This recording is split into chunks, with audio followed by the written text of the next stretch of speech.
결혼 27년. 나 송재우는 대기업 관리직으로 성실하게 살아왔다. 52세가 되도록 한 번도 가정에 큰 문제를 일으킨 적 없었고, 아내 지은이와 딸 수아를 위해 묵묵히 일해왔다. 문제는 내가 너무 일에만 매달렸다는 점이었다. 새벽 7시에 출근해서 밤 10시에 들어오는 일상이 20년 넘게 계속됐다. 주말에도 골프 접대나 회사 일로 집에 있는 시간이 적었다. 지은이는 3년 전부터 일을 시작했다. 수아가 고등학생이 되면서 여유 시간이 생겼고 용돈벌이 겸 사회활동을 하고 싶다며 근처 골프장에서 안내직으로 일하기 시작했다. 여보, 골프장 일은 어때? 좋아요. 사람들도 친절하고 생각보다 재미있어요. 처음에는 걱정했다. 48세에 새로 시작하는 일이 힘들지 않을까 싶어서. 하지만 지은이는 적응을 잘했고 오히려 예전보다 밝아진 것 같았다. 변화가 시작된 건 올해 봄부터였다. 지은이가 퇴근 시간이 늦어지기 시작했다. 원래 오후 6시에 끝나던 근무가 7시, 8시로 늘어났다. 오늘 왜 늦었어? VIP 고객 응대 때문에요. 특별히 요청하신 일이 있어서. 그럴듯한 설명이었다. 골프장 같은 서비스업에서 VIP 고객 관리는 중요하니까. 하지만 점점 이상한 점들이 늘어났다. 첫 번째는 옷차림이었다.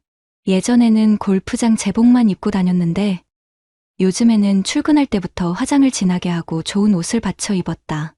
골프장 일하는데 왜 그렇게 꾸미고 가? 고객 서비스직이잖아요. 단정하게 해야죠. 두 번째는 새로 생긴 물건들이었다. 명품 가방, 비싼 향수, 브랜드 화장품들이 하나둘 늘어났다. 이런 거 언제 샀어? 골프장에서 일하면서 직원 할인으로 샀어요. 생각보다 저렴했거든요. 세 번째는 휴대폰이었다. 예전에는 집에서 휴대폰을 거의 보지 않던 지은이가 요즘에는 화장실 갈 때도 들고 가고 자주 들여다봤다. 그리고 가끔 혼자 미소를 지었다. 누구랑 메시지하는 거야? 골프장 직원들이랑 업무 얘기해요. 모든 설명이 그럴듯했다. 하지만 27년을 함께 산 아내의 변화를 느끼지 못할 만큼 둔하지는 않았다. 결정적인 순간은 지난주 금요일이었다. 평소보다 일찍 퇴근한 나는 지은이가 근무하는 골프장에 깜짝 방문을 했다. 오랜만에 아내 직장 구경도 할 겸 저녁 같이 먹자고 제안하려고 했다. 골프장 프런트에서 지은이를 찾자 직원이 당황하는 기색을 보였다. 지은 씨요?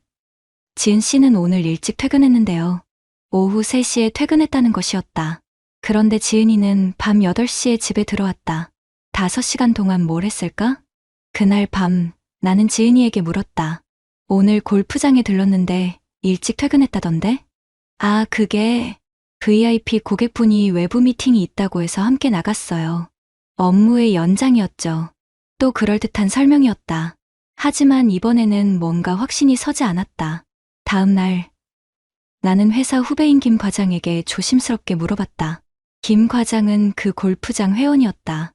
김 과장, 혹시 우리 골프장에서 직원이 고객과 외부 미팅 나가는 경우가 있나? 외부 미팅이요? 글쎄요. 그런 건 거의 없는 걸로 아는데. 왜요? 가슴이 답답해졌다. 그날 밤 나는 지은이의 카드 사용 내역을 확인해봤다. 가게를 관리하는 내가 매월 정리하는 일상적인 일이었지만 이번에는 다른 마음으로 봤다. 4월부터 이상한 결제들이 눈에 띄었다. 강남 고급 레스토랑에서 점심 식사, 2명분 18만 원. 골프장 직원 월급으로는 부담스러운 금액이었다. 백화점 남성 의류 매장에서 넥타이 구매, 12만 원. 내 넥타이가 아니었다. 호텔 라운지 바에서 음료, 2명분 8만 원. 오후 4시 결제, 근무 시간이었다. 마지막으로 확인한 영수증이 가장 충격적이었다. 지난주 수요일 시내 모텔에서 숙박비 결제 8만 원. 그날 지은이는 골프장에서 야간 행사가 있어서 늦는다고 했었다. 나는 그날 밤 한잠도 자지 못했다. 27년 결혼 생활에서 처음으로 아내를 의심하고 있는 내 자신이 초라했지만 더 이상 모른 채 할 수는 없었다. 다음 날 아침 수아가 학교 가기 전에 나에게 조심스럽게 말했다. 아빠, 엄마 요즘 이상하지 않아? 왜? 휴대폰 보면서 혼자 웃고 새 옷도 많이 사고 그리고 어제 누구랑 전화하는데 목소리가 달랐어. 17세 딸이 눈치챌 정도면 상황이 심각한 것 같았다. 어떻게 달랐는데? 평소보다 목소리가 부드러웠어. 그리고 오빠라고 부르더라고. 엄마가 누구를 오빠라고 불러? 48세 여자가 누구를 오빠라고 부른다는 말인가? 그날 오후 나는 결심했다. 더 이상 추측으로는 안 됐다. 확실한 진실을 알고 싶었다. 27년 결혼 생활에서 처음으로 아내를 의심하게 된 순간이었다. 진실을 알기 위해서는 전문가의 도움이 필요했다. 회사 선배가 소개해준 사설탐정 사무소를 찾았다. 박 실장은 15년 경력의 베테랑이었다. 내 상황을 듣더니 고개를 끄덕였다. 골프장 안내직 여성분들 사건이 요즘 늘고 있어요.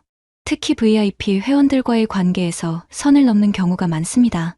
박 실장의 설명에 따르면 골프장은 중년 남성들이 권력과 재력을 과시하는 공간이었다. 그런 환경에서 서비스직 여성들이 특별한 대우를 받으면 감정이 혼동되기 쉽다고 했다. 조사 기간은 얼마나 걸리나요? 보통 2주 정도면 충분합니다.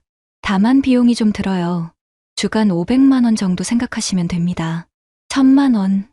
작지 않은 돈이었지만 27년 결혼 생활의 진실을 확인하는 비용으로는 아깝지 않았다. 시작해 주세요. 조사가 시작된 첫 주, 박 실장은 충격적인 정보를 가져왔다. 부인께서 자주 만나는 남성이 있습니다. 이승훈이라는 분인데 55세 기혼 남성이고 건설업계에서 일합니다. 이승훈. 처음 듣는 이름이었다. 어떤 관계죠? 골프장 VIP 회원입니다. 월 회비만 300만 원짜리 프리미엄 멤버십을 가지고 있어요.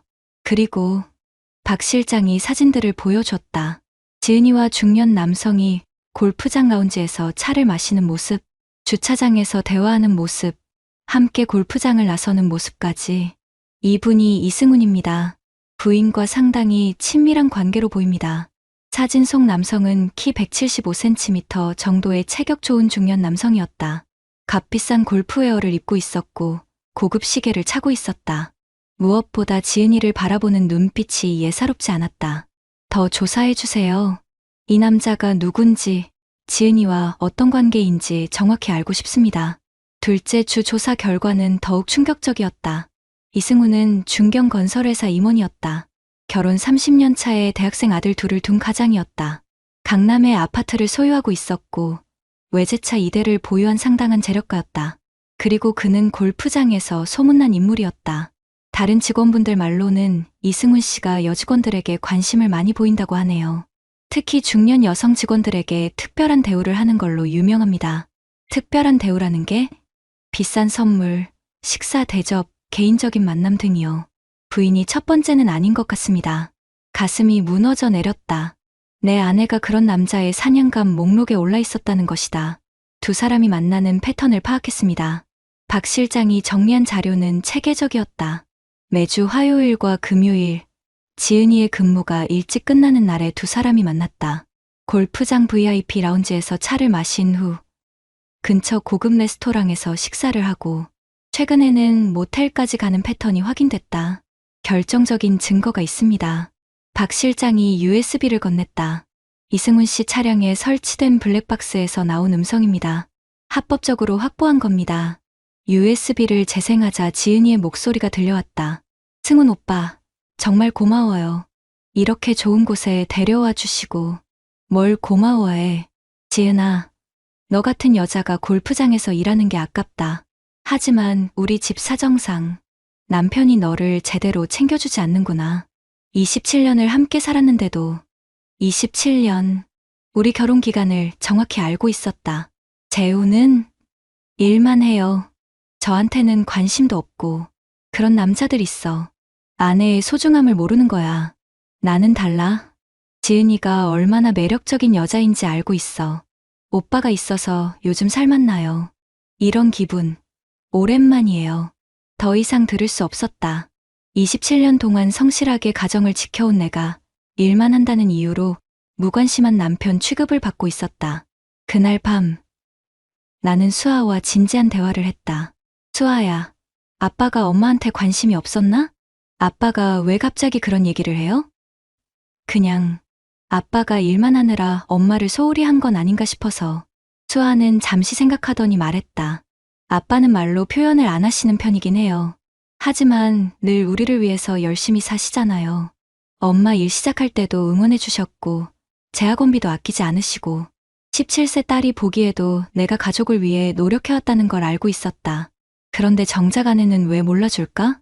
다음 날, 박 실장에게서 마지막 보고를 받았다.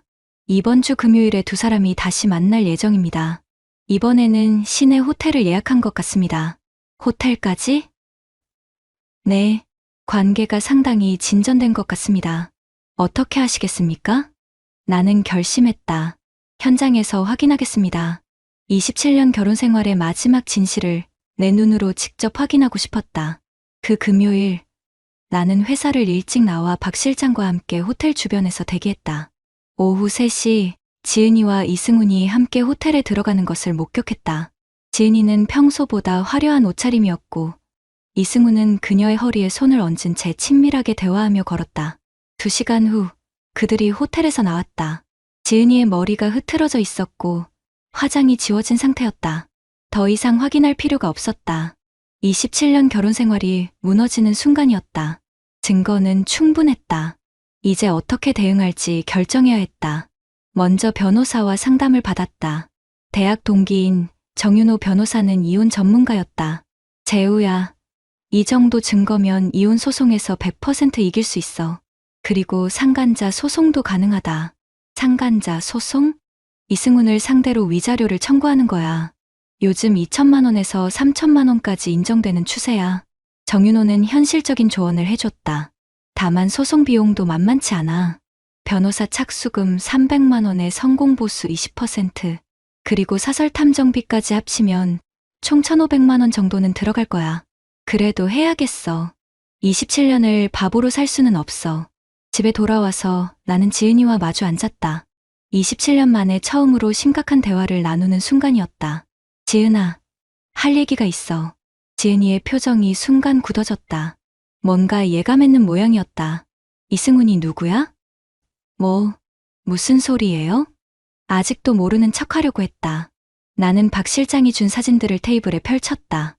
골프장에서 함께 차를 마시는 사진, 레스토랑에서 식사하는 사진, 호텔에 들어가는 사진까지. 지은이의 얼굴이 창백해졌다. 이게 뭐예요? 내가 물어볼 말이야. 27년 동안 나는 뭐였어? 여보, 잠깐만. 이건 오해예요. 오해? 호텔까지 가서 2시간을 보낸 게 오해야? 지은이가 울기 시작했다.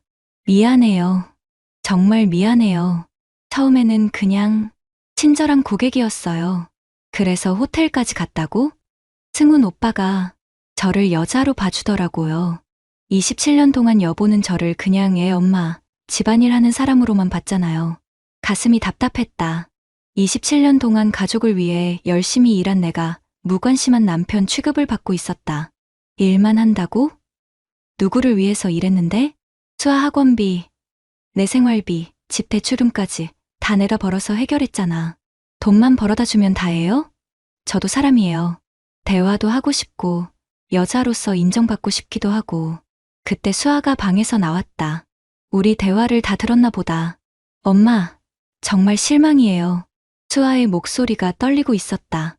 아빠가 우리를 위해 얼마나 힘들게 사셨는지 모르세요? 새벽에 나가서 밤늦게 들어오시면서도 한 번도 힘들다는 소리 안 하셨잖아요. 수아야, 엄마가. 아니에요. 엄마가 잘못한 거예요. 다른 남자랑 바람 피운 거잖아요. 17세 딸이 이런 상황을 목격해야 한다는 게 가장 마음 아팠다. 그날 밤 지은이는 친정으로 갔다. 더 이상 함께 있기 어렵다고 했다. 남은 건 나와 수아뿐이었다. 아빠, 이제 어떻게 돼요? 이혼할 거야. 더 이상 함께 살 수 없어. 저는 아빠 편이에요. 아빠가 잘못한 게 하나도 없어요. 수아의 말에 가슴이 뭉클했다. 적어도 딸은 내 마음을 알아주고 있었다. 다음 주 월요일, 나는 이승훈을 직접 만나기로 했다. 골프장에서 그를 기다렸다가 라운딩이 끝나고 나올 때 접근했다. 이승훈 씨죠? 이승훈은 처음에는 누군지 몰랐지만 내가 지은이 남편이라고 하자 얼굴이 굳어졌다. 안녕하세요. 할 얘기가 있습니다. 잠깐 시간 내주시죠. 골프장 카페에서 마주 앉은 우리는 한동안 침묵했다. 형님, 죄송합니다. 이승훈이 먼저 입을 열었다. 죄송하다고요? 27년 결혼 생활을 망쳐놓고 죄송하다고요? 처음에는 정말 그냥 친절하게 대해준 거였어요. 지은 씨가 골프장에서 일하는 게 안타까워서 호텔까지 갔나요? 이승우는 할 말을 잃었다. 형님, 어떻게 하면 될까요? 제가 뭘 해드릴까요? 당신도 결혼하신 분이죠. 부인이 다른 남자랑 바람 피우면 어떤 기분일까요? 이승훈의 얼굴이 더욱 창백해졌다. 제발, 제 가족한테는 말하지 말아주세요.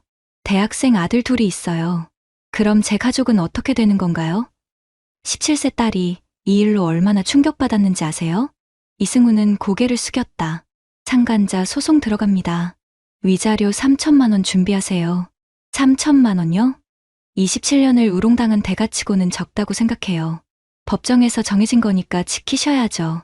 골프장을 나서면서 나는 마지막으로 말했다. 그리고 앞으로 제 아내에게 접근하지 마세요. 이미 모든 증거가 확보된 상태니까요. 집에 돌아와서 수아에게 상황을 설명했다. 아빠, 정말 이혼하는 거예요? 그래야 할 것 같아. 다시 예전처럼 돌아가기는 어려울 것 같다. 저는 아빠와 살 거예요. 엄마는 배신자잖아요. 17세 딸의 단호한 말이었다. 그날 밤, 나는 27년 결혼 생활을 돌이켜봤다. 정말 내가 지은이에게 무관심했을까? 일만 했을까? 아니었다. 나는 내 나름대로 가족을 사랑했고 최선을 다해 살았다. 다만 표현이 서툴렀을 뿐이었다. 하지만 이제는 그런 변명도 의미 없었다. 27년 결혼 생활은 끝났다. 새로운 시작을 준비할 시간이었다. 법정 절차가 시작됐다. 이혼 소송과 상간자 소송을 동시에 진행했다. 첫 번째 조정기일에서 지은이는 모든 사실을 인정했다. 변명할 여지가 없었으니까 박 실장이 수집한 증거들 앞에서는 더 이상 발뺌할 수 없었다. 원고의 주장이 사실입니까? 네, 맞습니다. 지은이의 작은 목소리였다. 27년 만에 법정에서 마주 앉은 우리는 이미 남남이었다. 그러면 이혼에는 동의하시는 거죠? 네. 양육권은 수아의 의사에 따라 내가 가져가기로 했다. 재산 분할은 지은이의 유책 사유로 이내 7대3으로 내가 우세하게 받았다. 더 중요한 건 이승훈의 대한상간자 소송이었다. 두 번째 변론기일에 이승훈이 출석했다. 평소 골프장에서 보던 당당한 모습은 온데간데 없었다. 초라한 정장 차림으로 고개를 푸득 숙이고 있었다. 피고는 원고의 배우자와 부적절한 관계를 맺은 사실을 인정합니까? 네, 인정합니다. 정윤호 변호사가 준비한 증거들이 차례로 제출됐다. 호텔 출입 사진, 블랙박스 녹음 파일, 카드 결제 내역, 휴대폰 위치 기록까지. 피고는 골프장 VIP 회원이라는 지위를 이용하여 직원인 원고의 배우자에게 접근했으며 이는 지위를 남용한 불법행위입니다. 재판장의 질문이 이어졌다. 피고는 원고의 배우자가 기혼자임을 알고 있었습니까? 네, 알고 있었습니다. 그럼에도 불구하고 부적절한 관계를 지속한 이유는 무엇입니까? 이승우는 한참 침묵하다가 대답했다. 변명의 여지가 없습니다. 제가 잘못했습니다. 3차 변론에서 판결이 나왔다. 피고 이승우는 원고에게 정신적 피해에 대한 위자료 2,800만 원을 지급하라. 예상보다 높은 금액이었다. 재판장은 판결문에서 VIP 회원이라는 지위를 남용한 점과 27년 장기 결혼을 파탄시킨 점을 가중 처벌 사유로 명시했다. 판결 후 이승훈이 내게 다가왔다. 형님, 정말 죄송합니다. 돈은 어떻게든 마련하겠습니다. 돈 문제가 아니에요. 당신 때문에 27년 가정이 무너졌다는 걸 잊지 마세요. 이승훈의 상황도 심각해졌다. 이 사건이 골프장에 알려지면서 회원 자격이 박탈됐다. 더 심각한 건 그의 가족이었다. 부인이 불륜 사실을 알게 되면서 이혼을 요구했고 대학생 아들 둘도 아버지와 연락을 끊었다. 회사에서도 소문이 퍼지면서 좌천됐다. 결국 이승훈은 강남 아파트를 매각해서 위자료를 지불했다. 30년 살던 집을 잃고 작은 원룸으로 이사 가야 했다. 자업자득이었다. 지은이의 상황은 더 참담했다. 골프장에서는 이 사건이 알려지자마자 해고됐다. 직장 내 품위 손상이라는 이유였다. 48세에 다시 취업하기도 어려웠고 무엇보다 동네에서 손가락질 받는 상황이었다. 골프장 안내원이 VIP 고객이랑 바람났다면서? 맞아. 법정에서 위자료까지 나왔다더라. 아이고, 그 집 남편은 얼마나 속상하겠어. 수아는 이런 상황이 힘들다고 했지만 의외로 당당했다. 아빠, 창피하지 않아요. 잘못한 건 엄마니까요. 딸의 말에 마음이 복잡했다. 17세 나이에 이런 일을 겪어야 하는 게 안타까웠지만 수아는 생각보다 씩씩하게 버텨줬다.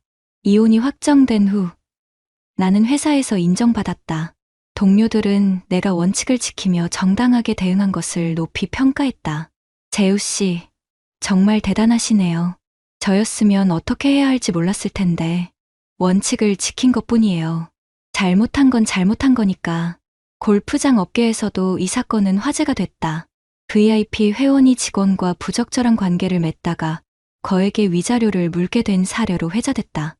몇 달 후 예상치 못한 연락이 왔다. 같은 골프장에서 일했던 다른 여직원이었다. 송재우 님 덕분에 저희도 용기를 얻었어요. 이승훈 씨가 다른 직원들에게도 같은 짓을 했거든요. 내가 한 일이 다른 사람들에게도 도움이 됐다는 사실이 뿌듯했다. 그날 밤 수아와 함께 저녁을 먹으며 대화했다. 아빠, 후회하지 않아요? 후회, 뭘? 이혼한 거요. 그냥 모른 척하고 넘어갈 수도 있었잖아요. 나는 수아에게 말했다. 수아야, 기억해. 잘못한 건 반드시 대가를 치러야 해. 그게 정의야. 네, 아빠, 저도 아빠처럼 살고 싶어요. 17세 딸의 말에 가슴이 뭉클했다. 27년 결혼 생활은 끝났지만 딸과의 새로운 인생은 이제 시작이었다. 이혼 판결이 확정된 지 6개월이 지났다. 내 삶에는 새로운 변화들이 시작됐다. 가장 큰 변화는 수아와의 관계였다. 지은이가 없어진 후 오히려 우리 부녀 사이가 더 가까워졌다.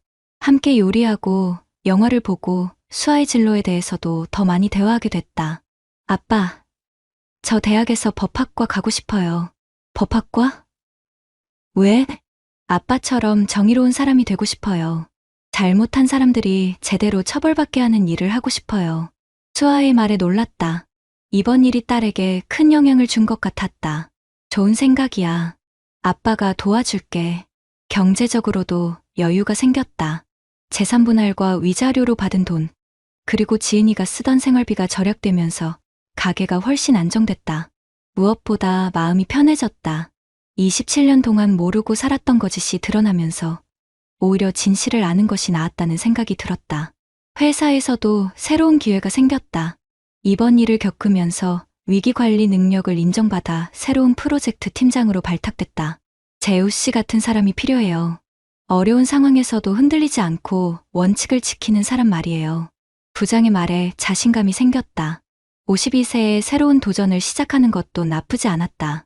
어느 날 지은이에게서 연락이 왔다. 이혼 후 처음이었다. 재우 씨, 잠깐 만날 수 있을까요? 할 말이 있어요. 6개월 만에 본 지은이는 많이 야위어 있었다. 골프장에서 해고된 후 작은 마트에서 아르바이트를 하고 있다고 했다. 뭘 하고 살아요? 친정 근처 마트에서 계산대 일해요. 48세에 이런 일 하게 될 줄은 몰랐네요. 그래서 뭐가 하고 싶은 얘기인데요? 수아 얘기예요. 제가 딸을 볼 수 있을까요? 나는 고개를 저었다. 수아가 거부해요. 아직은 엄마를 만나고 싶어 하지 않아요. 지은이의 눈에서 눈물이 흘렀다. 제가 정말 잘못했어요. 어떻게 이렇게 됐는지 모르겠어요. 지금 와서 후회해도 늦어요. 이미 끝난 일이에요. 승훈 오빠는 어떻게 됐어요? 그 사람 걱정할 처지예요? 부인이랑 이혼하고 아들들도 연락 끊었다고 들었어요. 지은이가 더 큰 충격을 받는 것 같았다. 아마 이승훈이 자신만 버리고 가족은 지킬 줄 알았나 보다. 그 사람도 결국 모든 걸 잃었네요. 당연한 결과죠. 다른 사람 가정 파괴한 대가예요. 마지막으로 지은이가 물었다. 재우 씨는 다른 사람 만날 생각 없어요? 예상치 못한 질문이었다. 아직은 생각 없어요. 수아가 대학 갈 때까지는 혼자서 잘 살 것 같아요. 그럼 혹시 우리가 다시 안 돼요. 단호하게 거절했다. 27년을 속이고 산 사람을 다시 믿을 수는 없어요. 지은이는 더 이상 말하지 못했다. 그날 밤 수아에게 엄마를 만났다고 말했다. 엄마가 뭐라고 하던가요? 후회한다고 하더라. 그리고 너를 보고 싶다고. 저는 아직 엄마를 용서할 수 없어요. 아빠한테 너무 못했어요. 수아의 마음을 억지로 바꿀 생각은 없었다. 시간이 지나면 조금씩 달라질 수도 있겠지만 지금은 딸의 감정을 존중해주고 싶었다. 1년 후 수아가 대학에 합격했다. 법학과였다. 아빠, 고마워요. 아빠가 올바르게 대응해 주셔서 저도 옳고 그름을 배울 수 있었어요. 수아야, 내가 있어서 아빠도 포기하지 않을 수 있었어. 수아의 대학 입학식에 혼자 참석했다. 다른 가족들은 부모가 함께 온 경우가 많았지만 나는 전혀 위축되지 않았다. 오히려 당당했다. 입학식이 끝나고 수아와 함께 식사하며 대화했다. 아빠, 앞으로 계획이 뭐예요? 일도 열심히 하고 새로운 취미도 만들어 볼 생각이야. 52세면 아직 젊잖아. 실제로 나는 새로운 도전을 시작했다. 등산을 배우기 시작했고 요리 클래스도 등록했다. 27년 동안 지은이에게만 맡겨뒀던 것들을 직접 해보니 새로운 재미가 있었다. 가끔 비슷한 상황에 처한 남성들이 조언을 구하러 찾아온다. 온라인 커뮤니티에서 내 이야기를 보고 연락해오는 경우가 많다. 형님, 어떻게 그렇게 냉정하게 대처하셨어요? 감정적으로 대응하면 져요. 확실한 증거를 모으고 법적 절차를 통해 정당하게 해결하세요. 내 경험이 다른 사람들에게 도움이 된다니 보람을 느꼈다. 최근에는 새로운 인연에 대한 생각도 하게 됐다. 회사에서 만난 김 과장의 소개로 괜찮은 분을 만날 기회가 있었다. 재우 씨 같은 분이면 어떤 여자든 좋아할 텐데요. 한번 만나보시지, 그래요? 아직 마음의 준비가 완전히 된 건 아니지만 수아도 응원해준다. 아빠, 좋은 사람 만나세요. 아빠는 행복할 자격이 있어요. 27년 결혼 생활은 배신으로 끝났지만 그 과정에서 얻은 것도 있었다. 딸과의 더 깊은 유대감, 진실을 밝혀내는 용기, 그리고 새로운 시작에 대한 희망. 골프장 그늘집에서 시작된 배신의 이야기는 이렇게 끝났다. 하지만 내 인생은 끝나지 않았다. 52세, 아직 새로운 라운드를 시작하기에는 충분히 젊다. 이번에는 내가 원하는 방식으로 내가 선택한 사람과 함께 말이다. 구독자님들, 오늘 사연 댓글로 공유해 다른 분들과 함께 의견 나눠보세요. 저도 읽어보며 소통하겠습니다.